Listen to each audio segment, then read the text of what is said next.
Harry Styles, former and prominent member of boyband One Direction, who then went on to have a highly successful solo career, with all 3 of his albums debuting at #1 on the Billboard 200. His Love on Tour grossed over $600 million, making it one of the highest grossing tours by a solo artist. But what you may not know is that there's a curse in the industry. With the fall in popularity of boy bands, many artists have tried and failed to hard launch their solo careers over the years. The phenomenon has been observed again and again, but Harry Styles somehow defied the odds. Harry Styles was born on February 1st, 1994 in Redditch, England, and grew up in the small town of Holmes Chapel. From an early age, music was a constant in his life. He was influenced by classic rock artists like Elvis Presley, Fleetwood Mac, and the Beatles, and by the time he was a teenager, it was clear that he wanted to perform. He wasn't really anything special academically, but while in high school, he did join and create a band called the White Eskimo. It was your typical high school rock/pop punk band, playing covers and some original songs with guitars, drums, and bass.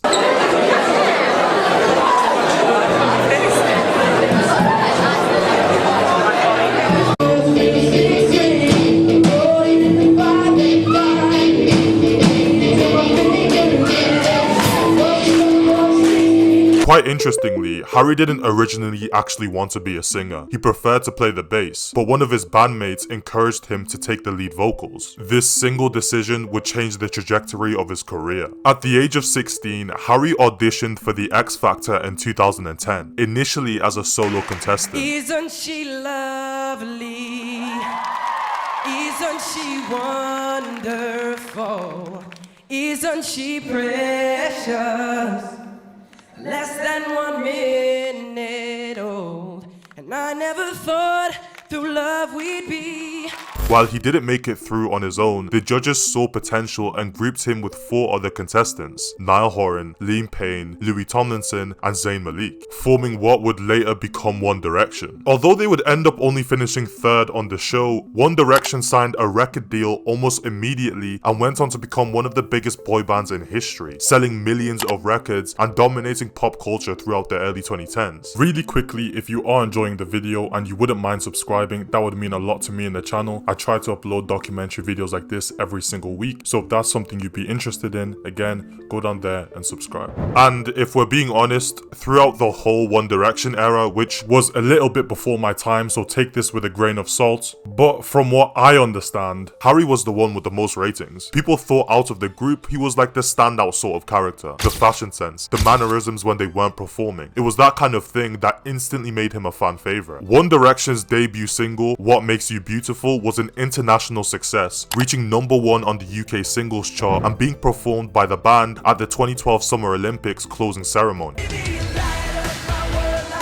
They became the first British act to have their debut album top the charts on the Billboard 200 with Up All Night. The album was a contextual masterpiece. 5 pretty boy teenagers, all with massive appeal for the opposite gender and a genuine talent for music. It was always going to be a commercial success. Their sound was this typical but somehow unique blend of pop music with choruses that had elements and inflections of rock and roll. Whatever it was genius, and fan hysteria quickly ensued. One Direction would go on to release 5 albums in 5 years, all of which debuted at #1 or near the top of the charts worldwide. They sold out stadiums across the globe, won countless awards, and became one of the best-selling boy bands of all time. Their relentless schedule, touring almost non-stop while recording new music, cemented their dominance, but also took a heavy toll on their well-being. And by 2015, the frame of the perfect, carefree lives that they had created for themselves began to crack. Zayn Malik was the first to leave the group. I think I kind of always wanted to go, from the first year, really. I never really wanted to be there, in the band. I just gave it a go because it was there at the time. And then when I realized the direction that we were going in, mind the pun, with the music, I instantly realized it wasn't for me, because I realized I couldn't put any input in. I couldn't, give my opinion on this or that, because it didn't fit the grain of of what we were as a band and what we were. Now, initially, Zayn made it out to be that he just didn't want to be in the spotlight, but this wasn't the full truth. He later admitted that he completely selfishly wanted to get out first and make his own record. He also acknowledged that they got sick of each other and there was underlying issues in their friendship. After Zayn's departure, the band continued as a four-piece and released Made in the AM in November 2015. But things were already kinda strained. In an interview looking back, Niall Horan described the group as worn down by the relentless schedule that I mentioned before. In early 2016, the remaining four decided to go on a hiatus, and despite them reassuring fans that it would not be permanent, it eventually would be. With the exception of Zayn Malik and of course Harry Styles, you'd be lying if you said the solo careers of One Direction went exactly as planned. Liam Payne, Louis Tomlinson and Niall Horan all struggled to capture the same global spotlight that the band had. Liam Payne's post One Direction trajectory has arguably been the most erratic. His debut solo album LP1 was delayed repeatedly, and while his singles like Strip That Down charted well initially, I love it when the music's loud, but come on, strip that down for me, baby. his output has lacked consistency, and he never really became a headline solo artist. Some interviews before his tragic passing revealed that Liam himself acknowledged that he felt this pressure to replicate One Direction's success, but was struggling to find his own identity. Liam got real vulnerable about life post 1D, revealing that it hasn't exactly been an easy transition attempting to gain back his own identity. He said, quote, "When you're doing hundreds and hundreds of concerts and it's the same 22 songs at the same time every single day, even if you're not happy, you've got to go out there." He went on to further clarify his remarks with the example, "It's almost like putting the Disney costume on before you step up on stage, and underneath the Disney costume, I was pissed quite a lot of the time because there was no other way to get your head around what was going on. I mean, it was fun, we had an absolute blast, but there were certain parts of it where it just got a little bit toxic." Louis' solo career, while decent and more critically respected than Liam's, still kind of fell short of his expectations. His debut album, Walls, in 2020 received decent reviews,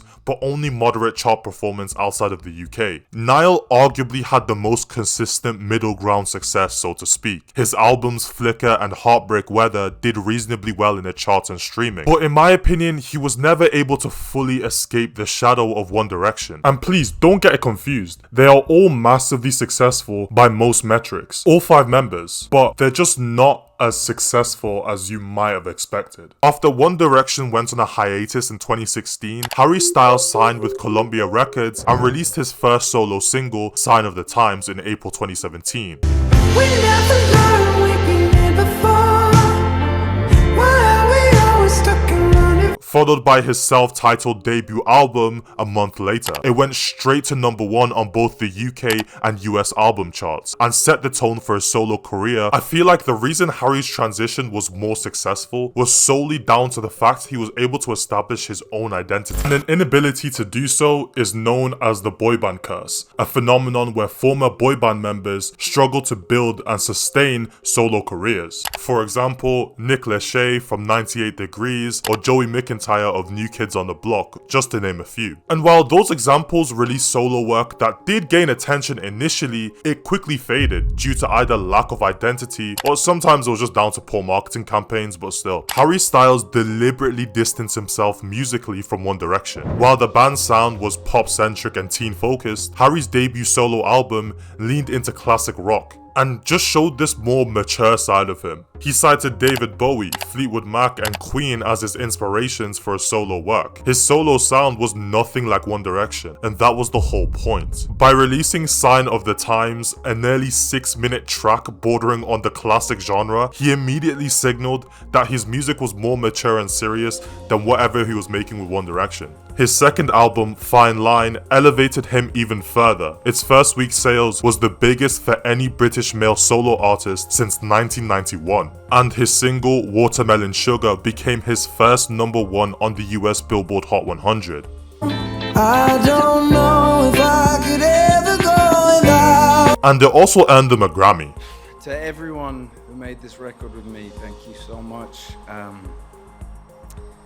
This was the first song we wrote after my first album came out during a day off in Nashville, and I just want to say thanks to Tom, Tyler, and Mitch, and everyone Rob Stringer, and everyone at Columbia, my manager Jeffrey. Bro. In 2019/2020, this song was so overplayed. Oh my god, it was overplayed. But I guess that just goes to show that people couldn't get enough of it. This album contained a few other major hits, like Adore You and Golden. And to piggyback off of his first solo album, this was one of the times where the sequel, so to speak, was actually better than the first one, which no one really expected just because of how successful his first album was. Instead of rushing out another album to try and capitalize on the hype he had from Fine Line, when Harry's House dropped in 2022, it showed that he had matured into his final form, kinda like a Pokemon. Like, this was the culmination of all of the accomplishments in his life. The album was extremely well polished. Harry Styles is one of the best solo artists ever, and he cemented his legacy as such. And in a situation where it was so easy for him to latch on to his One Direction identity, he managed to separate his brand from that, and it looks like nothing can stop him at this point.